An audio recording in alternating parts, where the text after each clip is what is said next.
आप लंदन में आओ, हम तुम्हें घर में घुस कर मारेंगे। आज बिलावल भुट्टो जरदारी कह रहा था कि हमने बल्ला छीन लिया, अभी तीर और शेर का मुकाबला है और मैं इन सबको घर में घुसकर मारूंगा। हमारा शेर अफजल मरवत कराची में आपको ललकार रहा है। बिलावल भुट्टो की कांपे टांग रही हैं। नवाज शरीफ छुपा बैठा है। 3 दफा का नाकाम वजीर आजम छुपा बैठा है।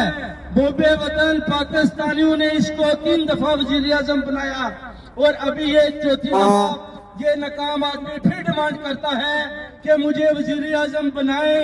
हम इस फैसले को नहीं मानते। जो ताकतें भी इनके पीछे खड़ी हैं, इंशाल्लाह उनको बहुत जल्द पता चल जाएगा कि पाकिस्तान की सरजमीन